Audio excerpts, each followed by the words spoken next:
So 2 weeks ago, Hamadoun, this is a big moment. Your broadband commission, which is kind of one of your cornerstone initiatives right now, you guys came out with a statement that said, all right, we're going to add a new right, a basic human right. We have, you have the right to food and nourishment, the right to housing, the right to health care, the right to communicate freely.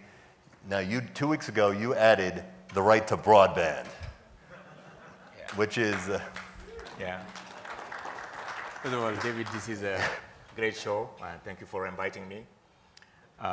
The right to communicate is a basic human right, and I believe that by putting that right on every national agenda is very important.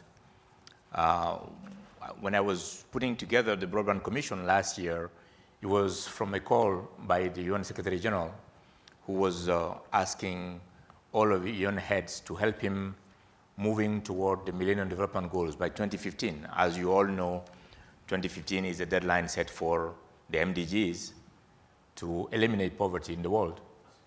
And of course, some of my colleagues in the UN system were, since no one of them were able to predict the financial crisis, everybody started to predict the fact that we're not going to meet the Millennium Development Goals. I'm from an LDC country.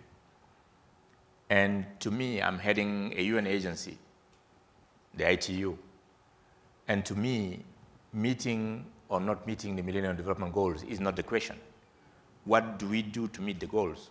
To me, that's the most important question. But how does establishing broadband as a fundamental human right help you with that? Exactly. How does it? Because you will not be able to meet the MDGs in health without e-health, in education without e-education.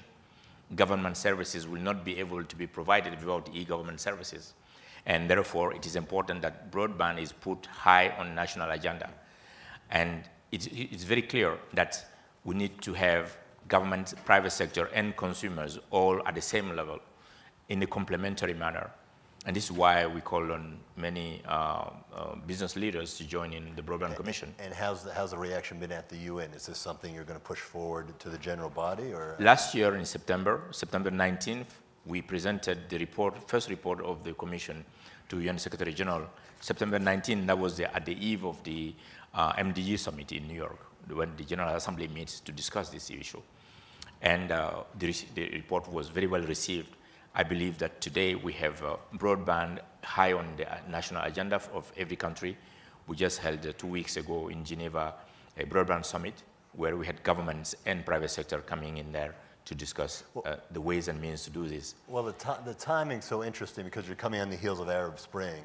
And I was in Cairo in July, and actually, I mean, you go to Tahrir Square, and they sell T-shirts, Facebook T-shirts that's the revolutionary T-shirt in Cairo right now. So you have something where we've had a moment where the idea that to communicate freely can be seen as a right of the individual. But I wonder if also in bringing this forward, I mean, a lot of what your commission